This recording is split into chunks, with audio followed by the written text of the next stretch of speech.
오늘 강의 말씀은 무엇이 나은가 라는 제목이 되겠습니다. 어떤 것이 낫겠느냐 이런 거예요. 그래서 오늘 읽은 본문의 말씀 보면 43절부터 세 가지 유형이 나와요. 예수님께서 말씀하시는, 하나는 손, 또 하나는 여러분이 말해봐요, 발, 그 다음에 눈, 이렇게. 손발이라고 하는 것은 인간이 지니고 있는 지체 중에서 가장 많이 언급되고 또 가장 기본적인 신체 기관 중에 이제 하나입니다. 거기에 이제 빼놓을 수 없었던 것은 이제 눈이죠. 눈은 특히 고대 사회에 있어서는 눈이라고 하는 것이 좋은 기능의 역할도 많이 있었지만 아주 나쁜 기능의 역할들을 많이 이렇게 있었습니다. 그래서 아마 예수님께서 손, 발, 눈 이렇게 대표성을 갖고 언급하신 것 같아요. 우리 신체에 이거 말고도 많이 있잖아요. 요것도 있잖아요. 요거. 입으로 짓는 죄가 또 얼마나 많겠어요. 근데 예수님이 입에 대해서는 언급을 안 하셨고 손과 발과 그 다음에 눈 이렇게 말씀을 하셨어요. 그 외에도 또 뭐가 있을까? 마음. 예수님의 말씀 중에도 이 마음에 대한 것들을 여러 차례 말씀을 하셨거든요. 우리의 마음이 부패하고 우리 마음이 죄악을 생각하게 하고 등등에 이렇게 되면 하는 이 죄와 관련돼서 마음을 언급한 적이 있단 말이죠. 예수님뿐만 아니라 구약 성경에도 보면 이렇게 마음이 잘못돼서 마음이 어둠 속에 갇히고 이 마음이 세상을 향함으로 인해서 갖게 되는 죄악 같은 부분들, 이런 것들이 이제 많이 있었는데, 특히 오늘 이 마가복음 9장에서는 예수님이 뭔가 말씀하시고자 하는 메시지가 있었던 것 같아요. 그리고 그것이 9장에 들어와서부터 시작되는 어떤 사건하고 이렇게 연결되어 있는 이제 그런 내용들로 마지막 50절까지 구성됐습니다. 오늘 이 성경을 그냥 읽으면 설교가 금방 끝날 것 같아. 별로 할 게 없는 거야. 근데 하다 보면 1시간은 해야 돼요. 배고프셔요? 괜찮겠어요? 예. 그래서 저도 저녁을 안 먹잖아. 예배 끝나고 먹고. 이 시간은 대부분 성도님들이 다 일하고 오신 분들이라 그 정도 배려를 좀 해야, 그래도 우리 목사님은 좋은 분이야 이런 말을 들을까 봐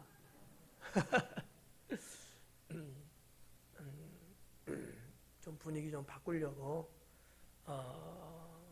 이야기 드린 거고, 이 43절부터 이 세 가지 내용이 나오는데 잘 들어야 될 거예요. 왜냐하면 그 시대에 이스라엘 백성들, 유대인들의 어떤 삶의 배경, 또 죄의 배경, 이런 부분들을 제가 이제 언급할 텐데, 여러분이 잘 들어두시면 신앙 지식으로 좋은 자료가 될 수 있다고 봅니다. 자, 그러면 43절부터 한번 볼까요? 만일 네 손이 너를 범죄하게 하거든 찍어버려라. 아주 무서운 표현 같죠? 이 손을 찍어버리래요. 조폭도 아니고 말이죠. 이 조폭 세계에서나 정말 있을 듯한 그런 어떠한 이야기예요. 여러분 손은 갖고 오셨죠? 잘 들어야 돼요. 아니면 제가 손을 찍을 거니까. 근데 여기 이제 문장을 보면은 손을 찍는데 뭐 때문에 손을 찍느냐?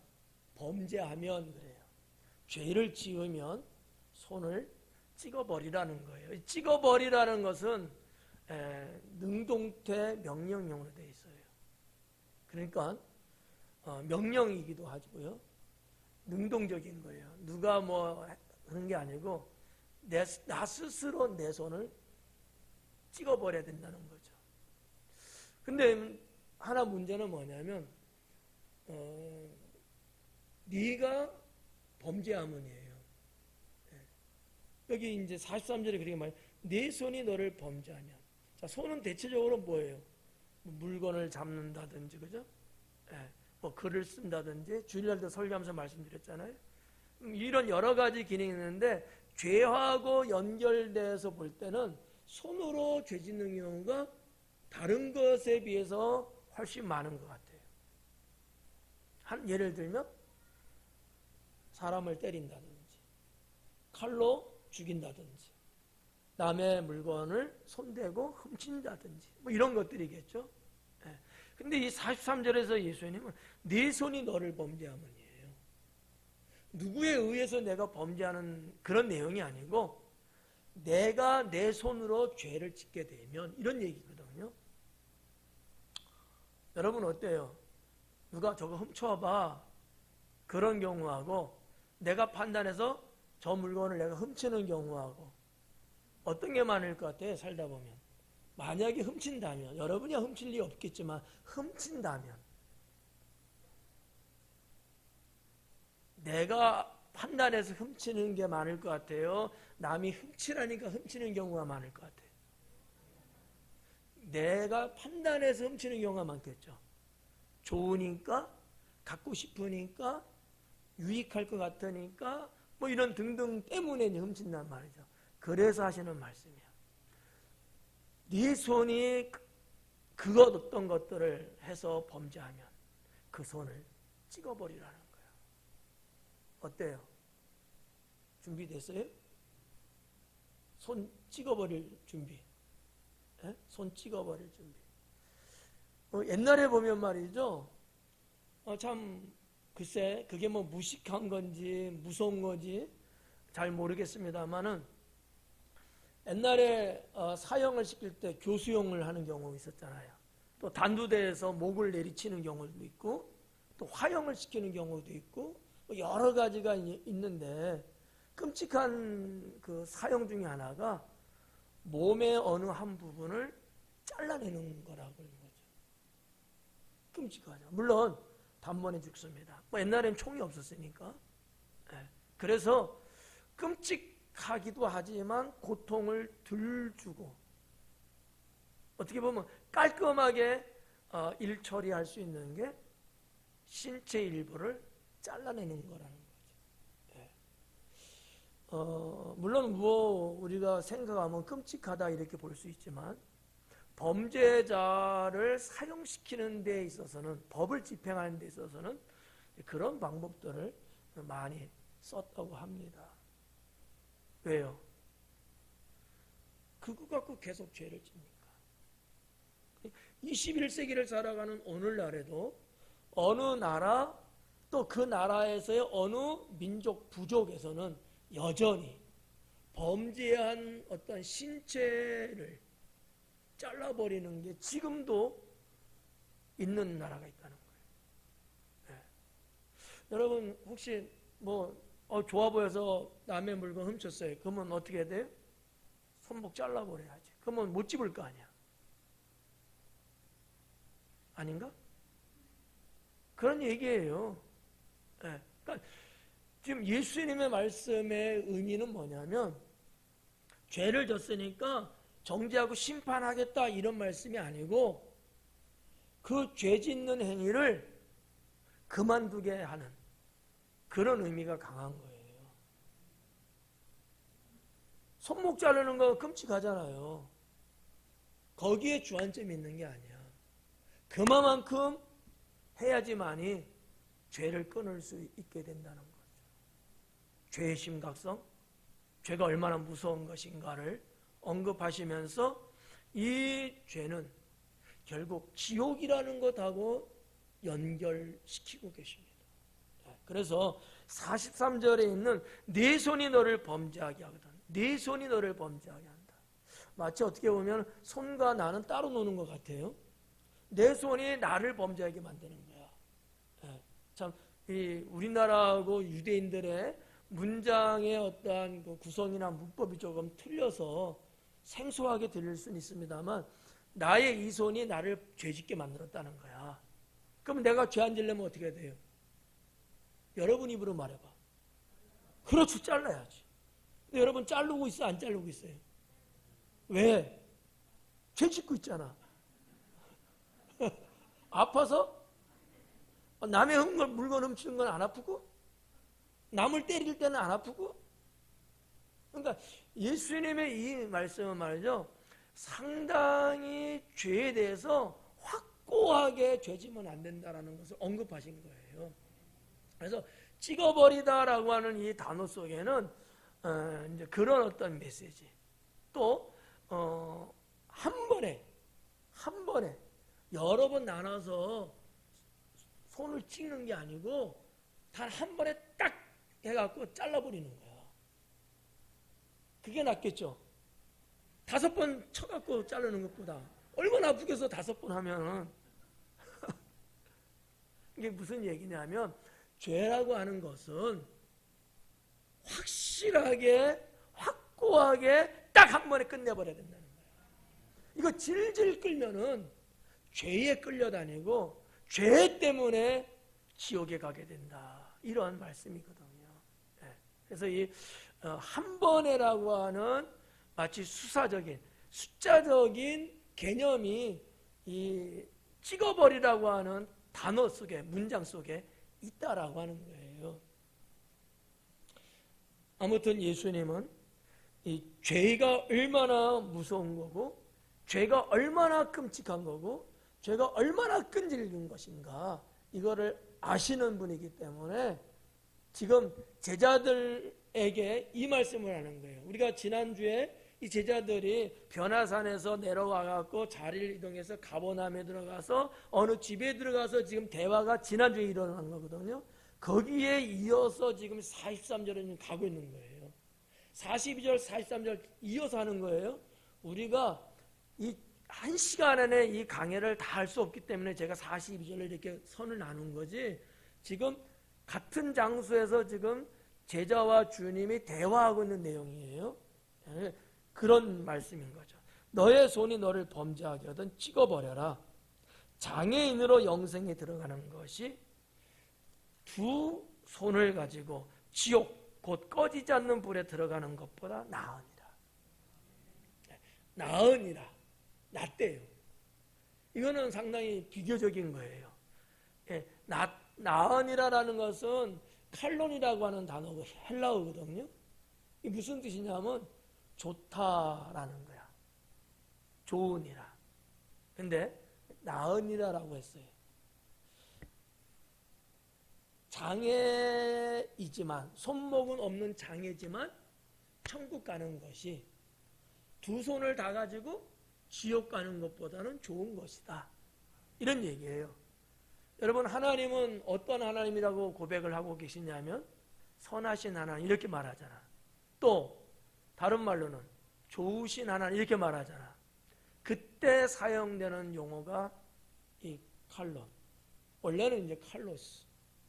근데 여기 지금 마가복음에서는 문법의 변화 때문에 칼론이라고 기록이 되어 있어요.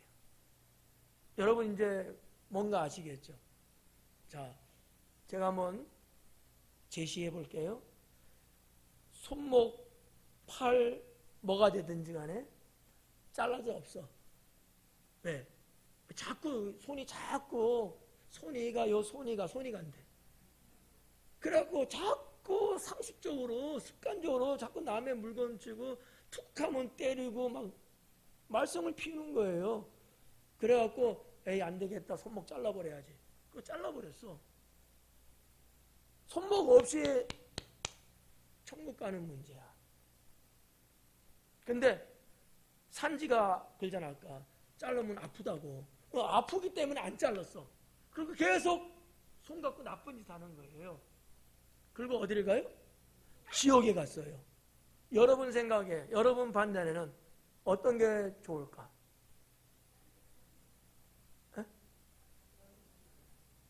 뭐 이거 대답하는데 3초나 걸려? 자, 손목 없고 장애를 갖고 세상 살다가 천국 가는 게 낫죠. 이게 천국 신앙 아니겠어요? 네. 그러나 여러분 걱정할 거 없어요. 천국에는요, 내가 손목 없이 죽어서 천국 가도 천국엔 손목이 없는 게 아니야. 있어. 지금 여러분이 멋있고 아름답다고 괜히 폼 잡고 계시죠? 천국에서는 이루 말할 수 없어요. 천국은 가장 멋있고 가장 아름답고, 어떻게 보면 원초적인 원색적인 하나님이 인간을 창조했을 때 아담과 하와의 그러한 모습, 그런 아름다운 모습에 하나님의 자녀로서 천국의 삶을 사는 거거든요. 아유, 목사님, 손목 버리고 가면 천국에서도 영원토록 손목 없이 사는 거 아니에요? 걱정하덜덜 마. 걱정할 필요 없어요. 네. 그러니까 예수님의 말씀에 천국 가는 게 낫다라고 하는 개념보다는 죄라는 것이 얼마나 무서운 거냐. 이 죄 갖고는 천국 못 간다. 죄 갖고는 지옥 간다. 어떻게 할래? 이런 이제 질문이시거든요. 자, 여기 보니까 지옥이라는 단어가 나왔어요. 많이 들어본 거죠? 네. 자, 예수님 안 믿으면 지옥 갑니다. 그렇죠? 예수님 믿는 폼은 있는데 죄 짓고 살면 지옥 가요. 폼만 갖고는 안 되죠? 정말 주님을 온전히 믿고 구원받아야 천국 가는 거 아니겠어요? 자, 근데 이 지옥이라는 단어가 나오는데 이 지옥이라는 단어가 헬러어에는 게헨나예요. 게헨나. 근데 이 게헨나라고 하는 것은 히브리어로 흰놈이라는 단어를 헬라어로 번역한 단어예요. 원래 히브리어로 흰놈이에요. 허연 놈, 흰놈. 이게 히브리어인데 그게 지옥을 말하는 거예요. 히브리어가 있지만 예수님 당시에는 헬라 시대잖아. 그러니까 헬라어로 바꿨어요. 왜? 유대인들이 히브리어를 잃어버리고 살았어요. 아시죠? 무슨 말인지. 400년 동안 암흑의 시대를 살았잖아요.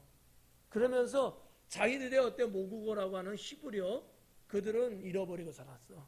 그리고 시대가 헬라 시대가 됐어. 히브리어를 아는 사람이 많지 않아요. 근데 성경을 알아야 되잖아. 하나님 말씀 알아야 되잖아요. 그래서 학자들이 히브리어 성경을 헬라어로 번역을 했어요. 그것을 70인역 성경이라고 합니다. 셉투아진트라고 하는 건데, 그러니까 원래는 흰놈인데 번역을 헬라어로 하니까 게엔나가 된 거야. 이게 무슨 뜻이냐면 이 꺼지지 않는 뜨거운 물이 계속 타고 있다는 거야. 근데 이제 잘 들어야 돼. 이 단어를 사용하기에는 그 당시의 역사적인 배경이 있다라고 하는 거죠. 이스라엘 예루살렘은 해발이 한 800-900m 되는 높은 산에 있는 도시거든요. 그런데 이게 동서남북으로 보면, 자, 이쪽이 북쪽이잖아요. 그러면 이렇게 서 있는 거야.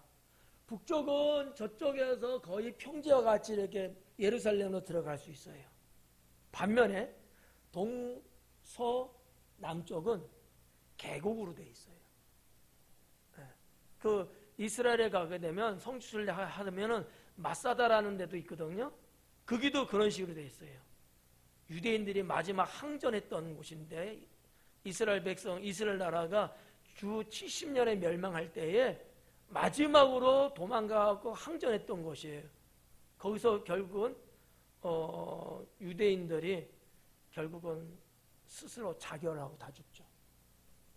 불결한 자 이방인들에게 우리가 포로로 잡혀가고 저들의 손에 죽을 수 없다 해갖고 오히려 거룩을 주장하는 사람들이었기 때문에 스스로 그렇게 누군가 이렇게 사람을 죽이고 결국 자기가 죽고 마지막 이런 데가 있어요. 도성이. 근데 그런 것처럼 예루살렘 정도 이렇게 동서남북 그렇게 돼 있어요. 그러면 자, 북쪽은 그냥 이렇게 평지와 같은데 이 동쪽, 이쪽이 동쪽이잖아. 동쪽으로 이렇게 쭉 올 때는 여기가 골짜기가 있어요. 삼면이 골짜기야. 이 동쪽의 골짜기를 기드론 골짜기라고 그래요. 그럼 이제 남쪽의 골짜기가 있고 서쪽의 골짜기가 있는데, 이 남쪽의 골짜기에서 서쪽까지, 저 위까지는 아니지만 약간의 서쪽까지를 흰놈의 골짜기라고 불러요. 명칭이 그래, 명칭이. 아까 제가 지역 말할 때 히브리어로 뭐라 그랬죠? 거봐. 기억들 하네? 그 흰놈이나 이 흰놈이나. 개 흰놈이라는 것은 흰놈의 골짜기라는 뜻 단어예요. 네, 번역한 거야. 개 흰놈을 번역하면 흰놈의 골짜기. 그게 이제 개 흰놈인데, 여기는 제일 깊어요, 골짜기가. 근데 이 장소는 옛날 유대인들이 자기들의 쓰레기들 있잖아요. 세상 삶의 생활의 쓰레기들, 이런 쓰레기들 갖다 버리고, 죽은 동물의 시체, 뭐 제사 지내고 뭐 이런 것들, 이런 사체들도 갖다 버리고, 때로는 제사 지내고, 일반 동물 제사도 그렇지만 또 인신 제사도 드렸던 적이 있어요. 그건 조금 이따 말씀드릴게요. 아니면은 그냥 일반 뭐 새라든지 뭐 이런 것도 죽으면 거기다 다 버렸다고. 그리고 불을 태워버리니까 하루 종일 불이 꺼지지 않고 계속 타는 거야. 쓰레기 때문에도 타지만 이런 사체들을 태우는 거야. 사체들. 그렇게 버려지는 흰놈의 골짜기다 보니까 거기에 뭐가 많이 생기겠어요? 벌레.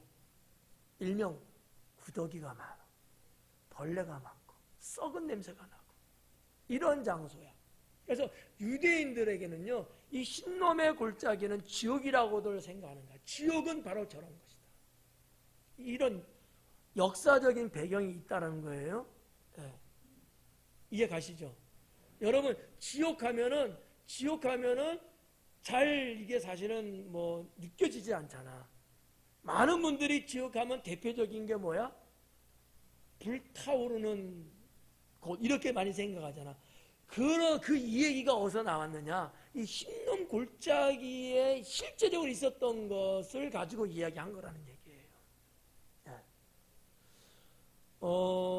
그 성경에 뭐 보면은 예를 들어서 아하스 왕이라든지 유다 왕, 아하스 왕이나 므낫세 왕이 있었는데, 이 아하스와 므낫세 왕은 자기들이 왕으로 집권할 때에 우상 신을 섬겼어요. 그 우상의 신이 뭐냐면 몰록이라는 신이었어요. 몰록. 이 몰록은 암몬 족속의 신이거든요. 암몬이 누구예요? 노새 두 딸이 있잖아요. 그에서 난 자식들이야. 모압과 암몬. 네. 조상을 거슬러면 그렇게 노스로 올라가요. 그 암몬이 지금의 요르단이에요. 요르단.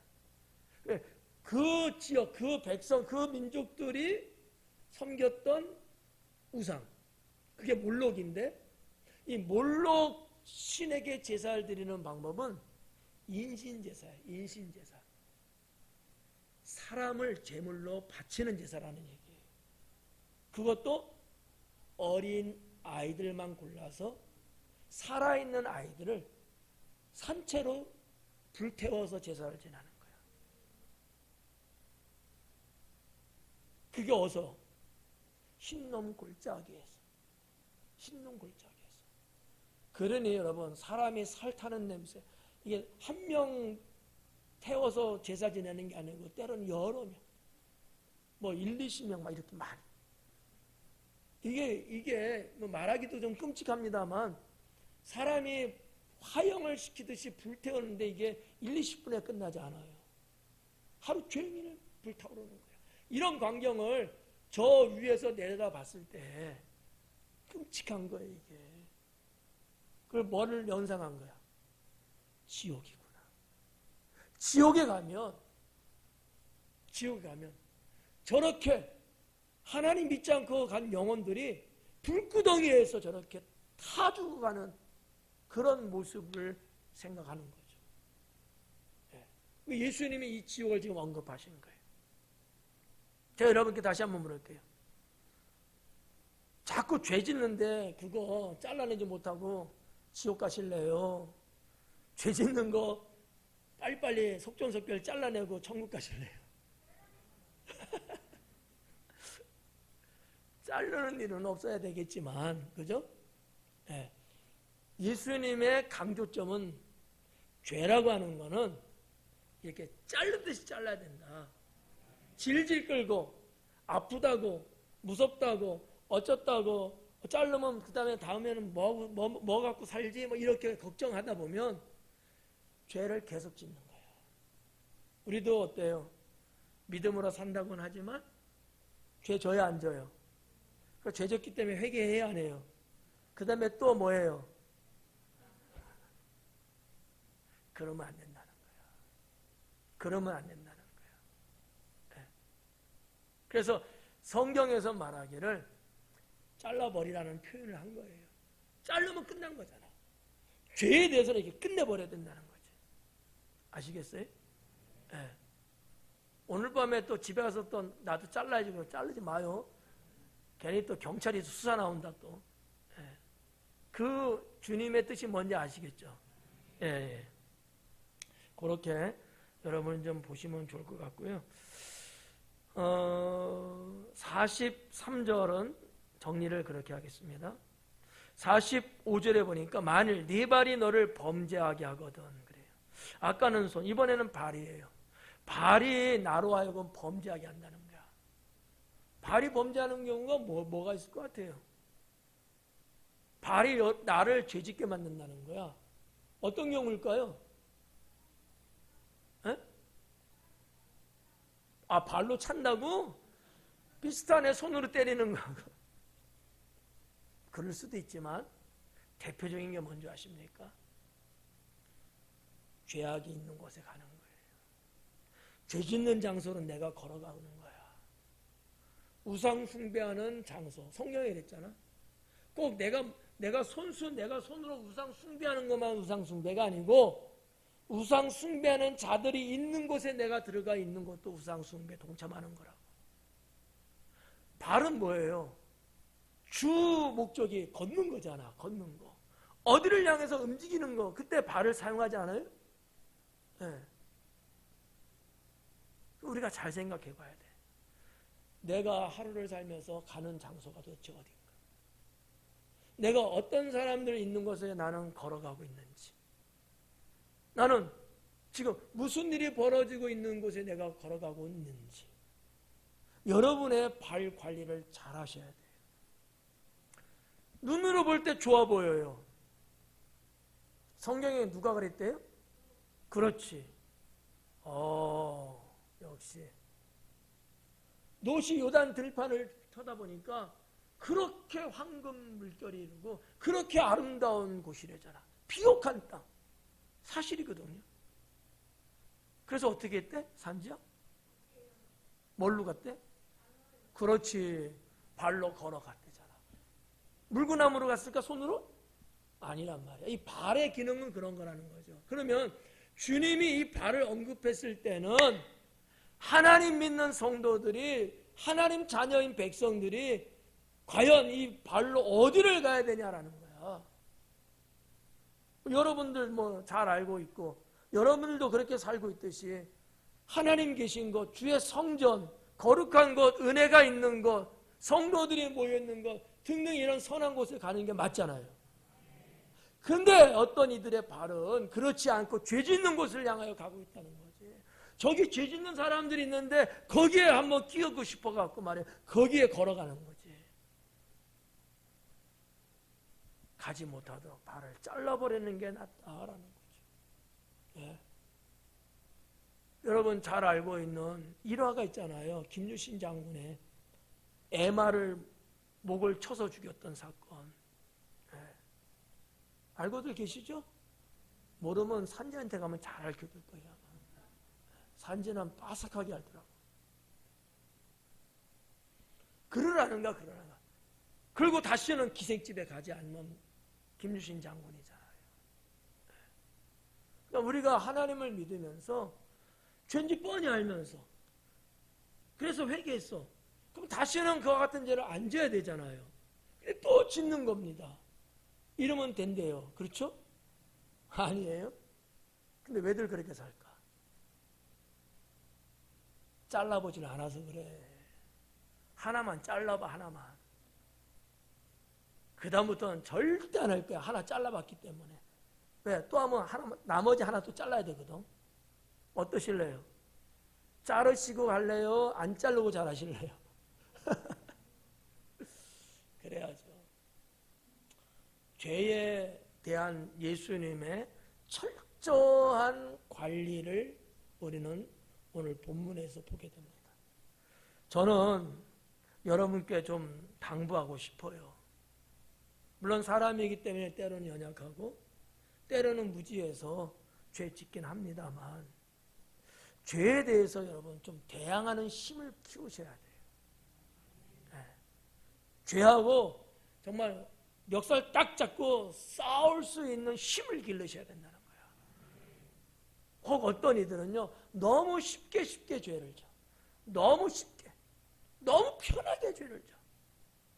이게 문제거든. 그런 분들은 오늘 말씀에 딱 걸리는 거야. 그러면 안 된다는 거지. 몰랐을 때는 어쩔 수 없겠죠. 뻔히 알면서도 우리가 그 죄를 그냥 부담 없이 마음 편하게 짓는다? 이거는 큰 문제입니다. 네. 어떤 의미에서 보면 주님을 농락하는 걸 수 있어요. 주님을 이용하고 있는 거야. 이건 큰 죄악이죠. 그렇지 않을까요? 네. 자, 발이라는 건 그래. 내용은 다 같아요. 손과 발과 눈에 다 똑같은 말씀으로 적용을 했어요. 신체 부위 뭐냐? 요것만 다른 거야. 발. 내 발이 가는 곳은 어디일까? 나는 누구를 만나러 지금 걸어가고 있는가? 뭐 이런 등등. 한 번쯤 생각해 보면 좋습니다. 그리고 47절에 만일 내 눈이 너를 범죄하게 하거든 빼버려라. 네. 그 문서위원회에서 라이프지를 올려갖고 이제 편집을 이렇게 수정하고 이제 편집하고 이제 제본하기 위해서 준비를 하면서 내용을 보니까 강영무 박사님인가? 그분 기사가 이렇게 실려 있더라고요. 쭉 스토리, 그 부인이 쓴 글이에요. 간증문 같은 기고문인데 무려 한 5페이지, 6페이지 이렇게 장고에 글을 이렇게 실어놨더라고요. 그분은 어렸을 때 볼 차다가 공에 맞아갖고 실명된 거거든요. 그러니까 처음에는 어느 정도 이게 좀 봤다 그러죠. 아예 못 본 게 아니고 글다가 시간이 가면서 시신경이 아마 마지막은 점점 가면서 해서 나이 들어갖고는 아예 볼 수 없는 그러한 이제 상태인 거죠. 눈의 기능이 뭐예요? 그냥 보는 거잖아요. 네, 맞죠? 보는 거거든. 근데 봄으로 인해서 짓는 죄가 상당히 많다는 것을 주님은 말씀하고 있는 겁니다. 사실 우리도 특히 이 21세기는요, 봄으로 짓는 죄가 옛날에 비해서 많아졌어요. 그렇죠. 옛적에는 예를 들어서 한 50년 전 막 이럴 때 50년 전 그렇지. 우리나라로 보면 한 50년 전 60년 전에는 보는 게 없었어요. 다 듣는 거였잖아. TV가 어디 있었어요? 없었지. 제 기억에는 우리 집에 TV를 들어왔을 때가 제 나이 한 10살쯤? 9살? 하여튼 TV 막 처음 나올 때 TV를 사서 집에 놨었거든요. 그전에는 라디오만 들었잖아요. 그래서 뭐 스포츠 중에도 라디오. 그죠? 다 라디오였잖아. 듣는 거였거든. 그때는 사회 악이 그렇게 창궐하진 않았어요. 근데 자꾸 미디어 시대가 발전하고 그러면서 오늘날에는 이 봄으로 인해서 짓는 죄가 너무너무 많다는 거야. 네. 정말 때로는 어떨 때는 눈을 감고 살아야 될 만큼 이렇게 보여지는 것마다 이게 죄가 너무나 커. 우리가 사는 시대. 여러분 좋은 스마트폰들 갖고 계시죠? 별게 다 떠. 눈을 감고 볼 수는 없잖아. 그러면 스마트폰이 필요 없지. 2D로 가야지. 정말 하여튼 그래. 그러니까 주님이 눈이 너로 하여금 죄짓게 만든다면 눈 빼버려라. 눈 없이 천국 가는 것이 눈을 갖고 지옥 가는 것보다는 훨씬 낫다 라는 얘기거든요. 야, 하여튼 여러분 이거 하나는 기억을 하셔야 돼. 눈은 보는 기능이다. 그러면 내 눈을 나는 어떻게 내가 사용할 것이냐 라는 거죠. 죄가 될 만한 건 보면 안 돼요. 나도 여러분 봐서 죄질 것 같으면 눈 감고 설교할 때. 어느 그 맹인이 하는 얘기를 제가 옛날에 들은 적이 있는데 그분이 그런 얘기 하더라고요. 처음에 눈이 실명됐을 때는 너무 비참하고 인생이 정말 죽을 까고 죽을 생각까지도 했다고 합니다. 그러다가 이제 주님을 영접하고 나서는 은혜를 받으면서 볼 수 없는 게 너무 감사했대요. 왜냐하면 남들이 눈으로 두 눈으로 똑똑히 바라보면서 짓는 죄를 나는 그 죄는 짓지 않기 때문에 오히려 감사했다는 그런 이야기를 들은 적이 있습니다. 아마 뭐 유명인 중에도 그 낮은 대로 임하소서의 그 누구죠? 임요한 목사님인가? 하여튼 그 목사님 있잖아요. 그분도 맹인이잖아. 그분도 그런 얘기 얼비슷하게 한 것을 제가 기억하고 있는데 송명희 시인의 시를 찬양으로 가사된 것도 있잖아요. 나 가진 건 없어도 뭐 이러면서 볼 수는 없어도. 그러면 우리는 많은 은혜 받았잖아요. 눈이라는 것은 최대의 기능이 보는 건데 봄으로 인해서 짓는 죄가 너무 많다는 거야. 그 기능을 제대로 못하고 쓸데없는 죄 짓는 기능을 자꾸 간다면 빼버려라. 그리고 차라리 천국 가는 게 낫지 않겠냐 라는 말씀을 예수님은 하고 계십니다. 48절에 보니까 거기에서는 구더기도 죽지 않고 불도 꺼지지 아니하느니라. 여기서 말하는 거기는 어디예요? 지옥이에요. 그죠? 개흰놈이라고 지옥이에요. 아까 제가 흰놈 골짜기 설명해 드렸죠? 거기도 불이 꺼져야 되는데 안 꺼지는 거야. 계속 타는 거야. 생활의 쓰레기, 배설물 버려서 냄새나고 사체가 던져져 갖고 구더기가 쓸고 예수님의 이 구더기의 이 표현 있잖아요. 이게 다 그러한 그 시대의 배경을 지금 말씀하고 있는 거예요. 그러니까 여러분은 이 얘기를 들으면은 처음에는 전혀 생각할 수가 없어요. 배경을 모르니까. 지옥 말씀하는데 구더기 이야기하는 거잖아. 이게 사실은 연결고리가 잘 안 되거든. 근데 예수님은 그 당시에 흰놈 골짜기라는 이 지옥을 상징하는 여기서 일어나고 있는 것이 뭔지를 알기 때문에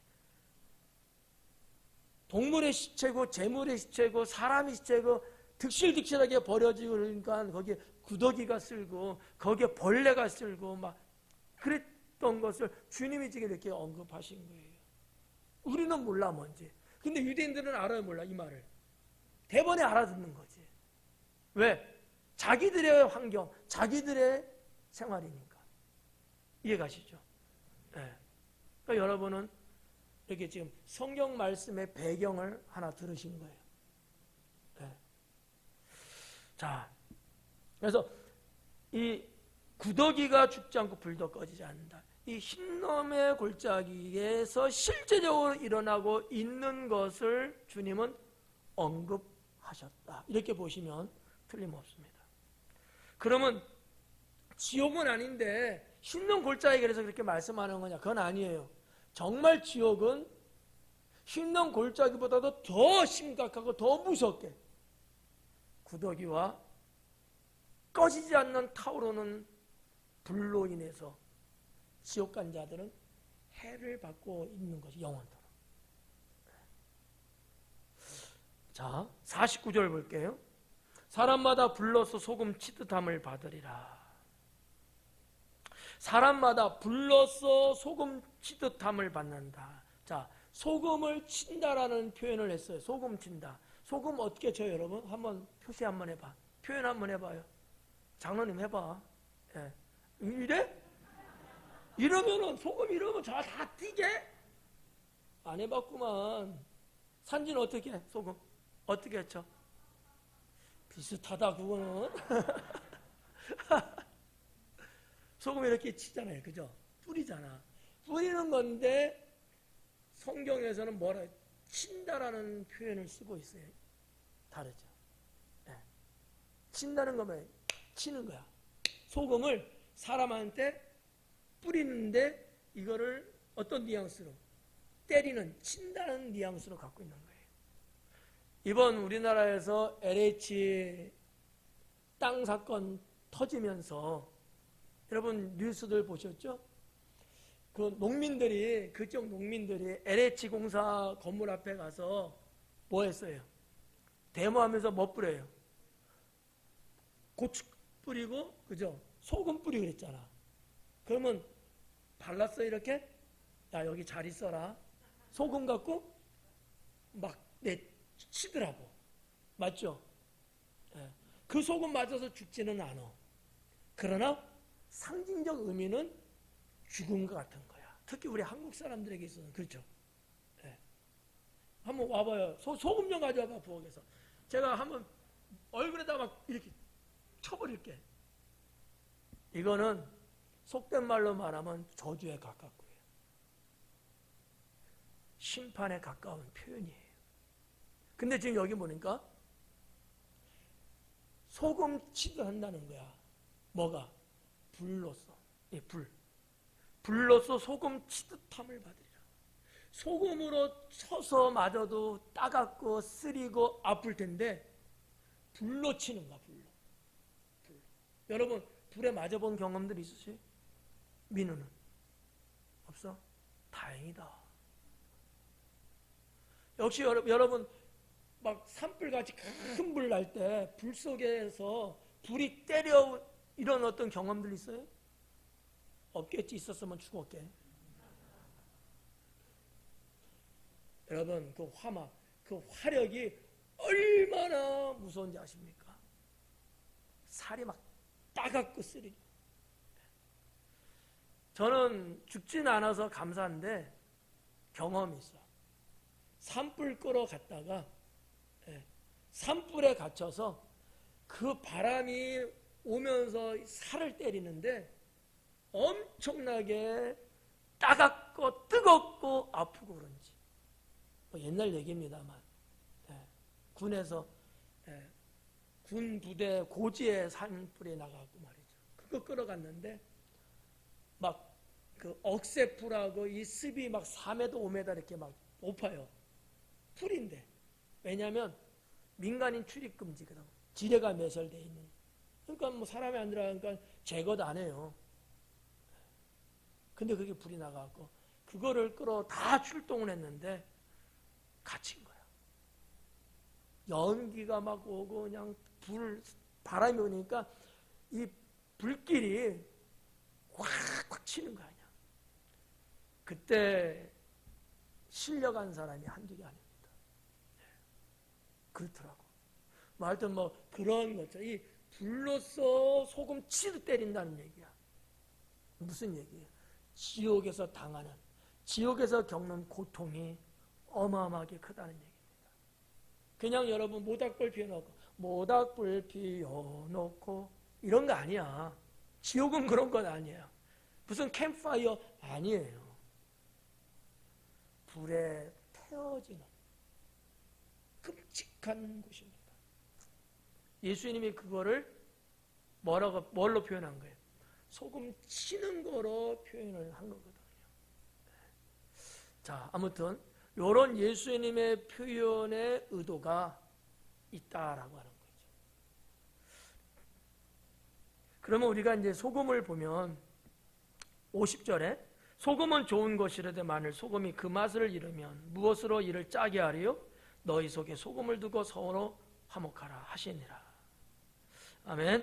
자, 소금은 좋은 것이다. 50절은 소금은 좋은 거다 그랬고 49절까지에서는 소금이라고 하는 것에 어떤 그 매서움 이런 거를 지역불하고 연관시켜서 했어요.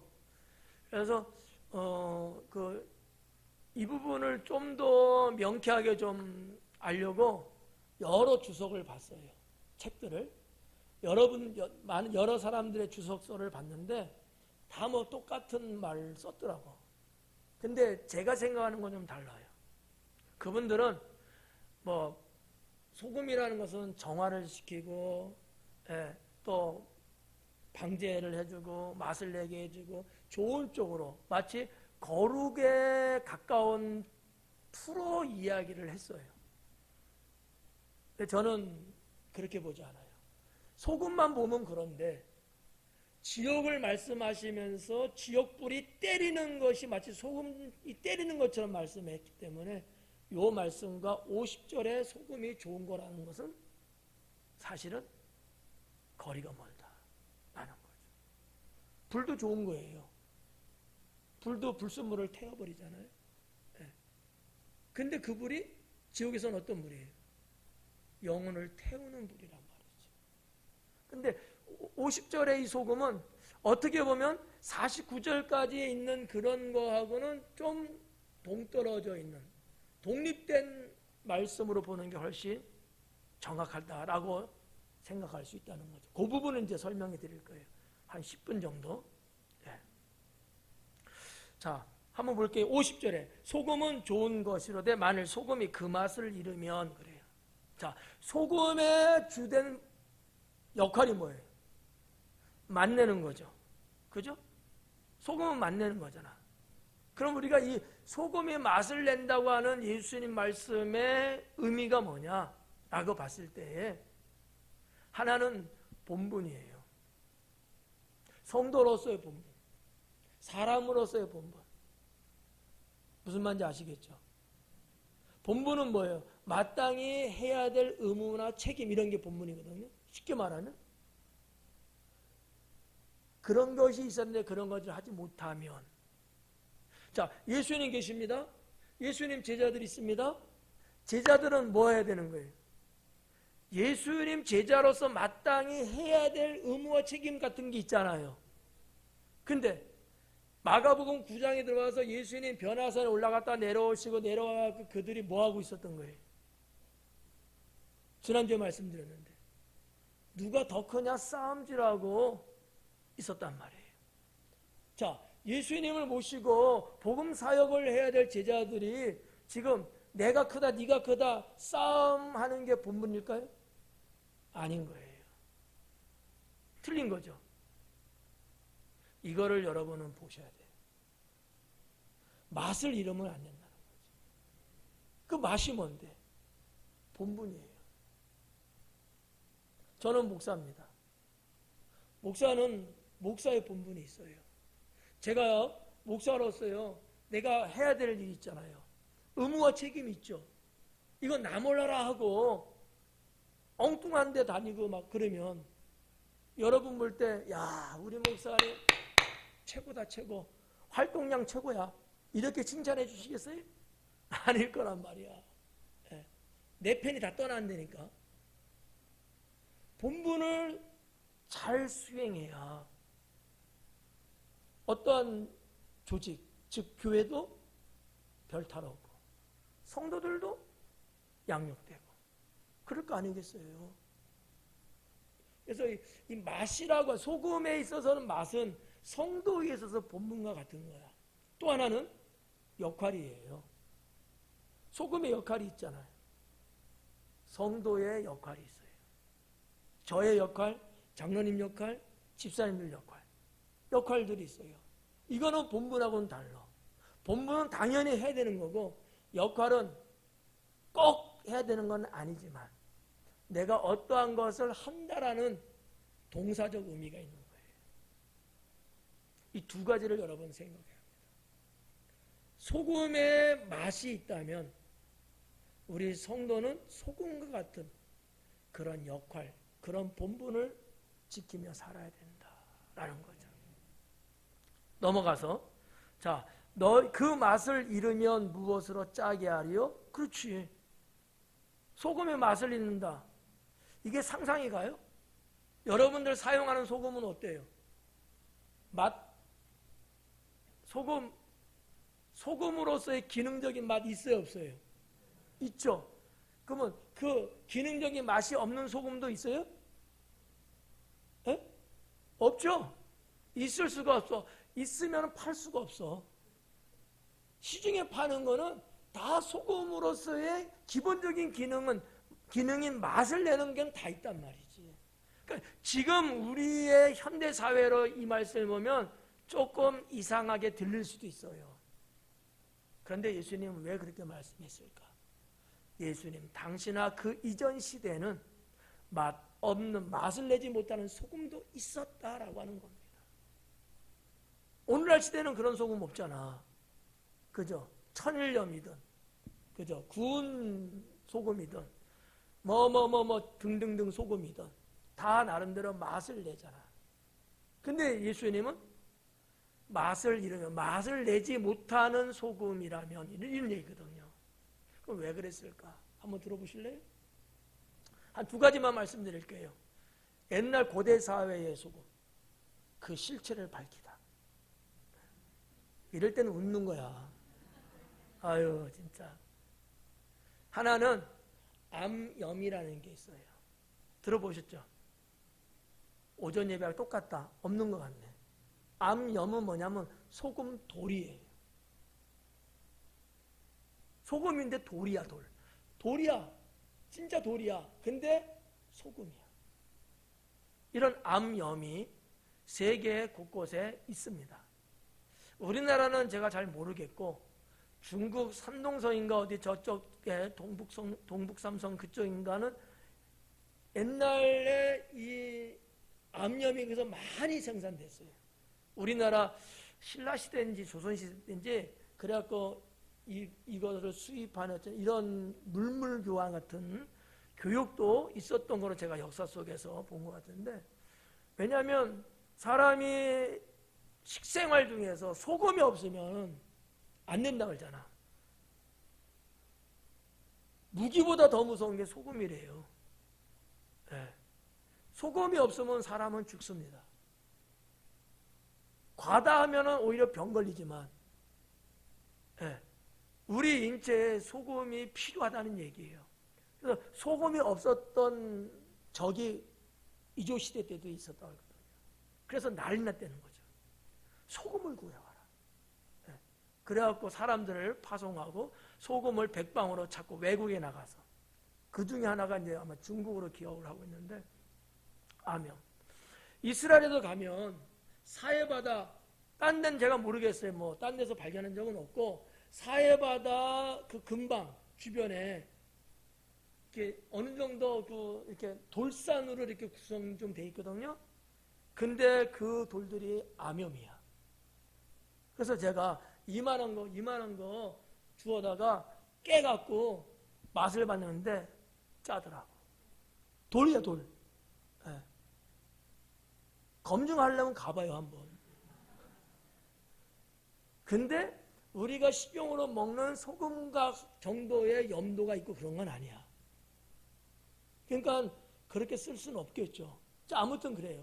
왜냐하면 거기 가면은 노새 부인 소금 기둥된 것도 거기 있거든요. 거기에서 제가 그 돌을 주웠어. 그래갖고 막 쪼개갖고 요만한 주먹만한 거 쪼개갖고 가지실 뻔 하니까 다 갖겠다 하더라고. 팀원들이. 그래서 나눠드린 적도 있는데, 그런 거는 소금으로서 제 기능을 못한다라는 거예요. 또 하나는 막 불순물이 섞여 있는 소금이에요. 흙이 막 섞여 있고, 옛날에는 이런 소금을 뭐 재련하고 걸러내고 뭐 이렇게 이게 안 되니까 그냥 오리지널 있는 대로 이제 쓰지 않았겠어요? 지금이야 뭐 다 이렇게 좋은 소금만 골라내고 말이죠. 불순물 다 제거하니까 그러지만 옛날에는 그러지 못했던 거지. 그래서 어떤 소금은 소금인데 맛을 못 냈다는 거죠.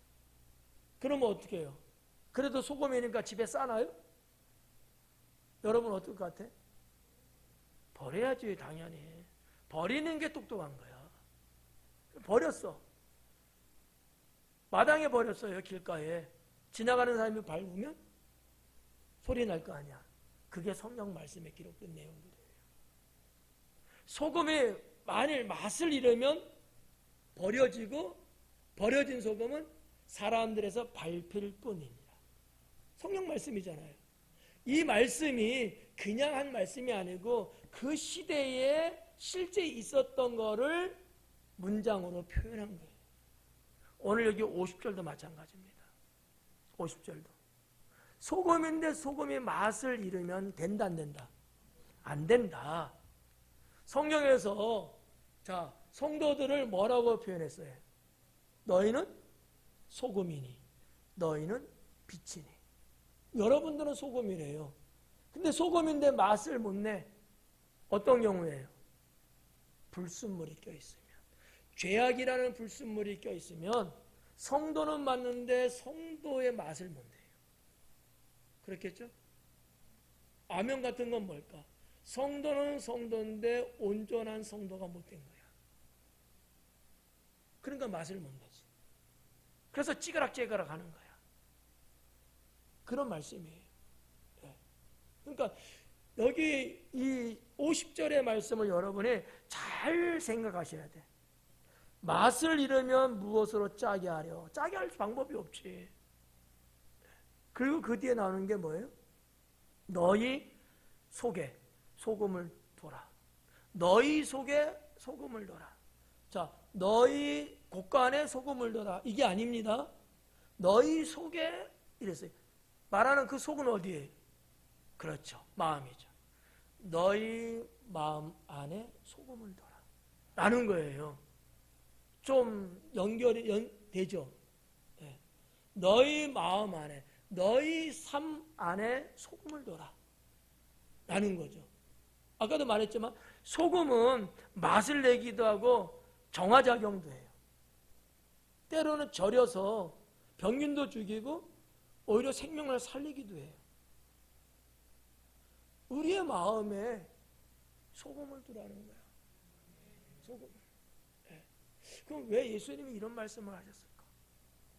이게 또 궁금하네. 저는 궁금해요. 여러분도 궁금하시죠? 진짠가? 아까도 언급했지만 예수님은 예수님의 제자들을 압니다. 그리고 그들의 한 행동들을 봤습니다. 그들이 떠들어대는 이야기가 귀에 들렸습니다. 맞죠? 그때 제자들은 어땠을까? 아까 말했잖아.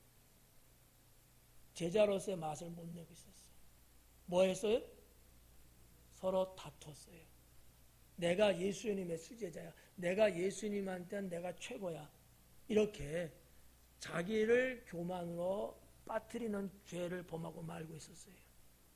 예수님이 보실 때 그런 거지. 그래서 예수님은 너희 속에 소금이 있어야 되겠다. 죄악이 번져나가고 거짓되고 인간의 욕망적이고 이런 야망적인 것이 독버섯처럼 자라나고 있는 제자들의 마음에 그런 것들을 소금이 절이잖아. 그래서 소금을 가져야 된다는 거죠.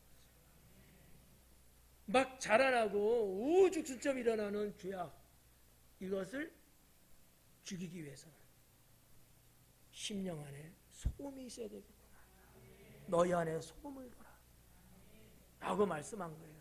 그냥 툭 던진 말씀이 아니고 그러한 것을 생각하시고 하신 말씀입니다. 오늘날 우리도 마찬가지예요. 네. 성도로서 마땅하고 당연하고 올바른 것을 행하기보다 세상적이고 인간적이고 욕망적이고 죄악적인 이런 것들이 혹 내 삶의 모습 속에 생긴다면 소금으로 절이셔야 돼요. 네. 지옥에서 처맞는 게 낫겠어요? 이 땅을 살면서 소금으로 나를 관리하고 죄악 독버섯이 더 번지지 못하도록 거기에서 막아서 사멸시키고, 그죠? 그게 낫겠어요? 후자죠? 예. 그러니까 예수님의 이 말씀에 그 삶 속에 들어가 보면 제자들이 그렇게 산 모습을 보시고 어떻게 보면 은유적이고 비유적인 말을 이렇게 하셨다라고 볼 수 있다는 거죠. 그러면서 뭐라고 그랬어요? 서로 화목하라. 네. 이제는 여기서 서로 화목하라는 말씀이 이래서 서로 화목하라는 거구나 라는 것이 연결되는 거예요. 그냥 봤을 때는 생뚱맞아요. 그냥 뚱딴지처럼 툭 튀어나온 것 같아. 그렇잖아. 손이 그렇고 발이 그렇고 눈이 그렇고 쭉 이야기하다가 맨 마지막에 서로 화목하라. 이게 뭔가 연결이 안 돼. 그러나 이 말씀의 내용을 쭉 들어가서 살펴보니까 이래서 예수님이 제자들을 향하여 너희끼리 서로 화목하라고 하는 거구나. 그러면 결론으로 예수님은 왜 화목하라고 하셨을까? 이 땅에 주님이 오신 이유도 하나님과 죄인 사이를 화목하게 하기 위해서 화목 제물로 오셨다 그랬잖아요. 그리고 주님이 하신 말씀이 항상 너희는 화목해라. 내가 화목해 한 것처럼 너희도 화목해라. 화목을 강조하셨거든요. 근데 바로 앞에서 제자들이라는 자들이 화목하지 못하고 서로 으르렁거리는 거야. 이게 여러분 복음적으로 보나 신앙으로 보나 틀렸잖아요. 한번 주님이 제가 볼 때는 한번 침을 딱 놓으신 것 같아요. 네, 깨닫게 하시는 거죠. 그 다음부터는 제자들이 서로 간에 옥신각신하면서 자기를 드러내려고 하는 모습이 성경상에 보이지 않습니다. 네, 우리도 이렇게 주님이 우리를 화목한 자로 이끄시고 우리 보고 화목해 하시니까. 그래서 산상순례도 그러잖아요. 화평케 하는 자는 복이 있나니 하나님의 아들이라 일컬음을 받을 것이며. 네, 여러분 하나님 자녀 맞죠? 그러면 화평케 하는 자가 돼야 되는 거예요. 이게 주님이 말씀하는 진리다. 그래서 저도 그렇고 여러분도 그렇고 우리가 사는 세상은 시끄럽고 죄악이 관영하고 너무 혼란스러운 시대는 맞지만 그럼에도 불구하고 우리는 주 안에서 서로 화목하게 지내고 항상 여러분이 가는 곳은 화평해지는, 여러분 때문에 여러분 주변들이 정결하고 또 화목해지는 그러한 역할을 하는 성도가 되기를 주님의 이름으로 축원합니다. 기도하겠습니다.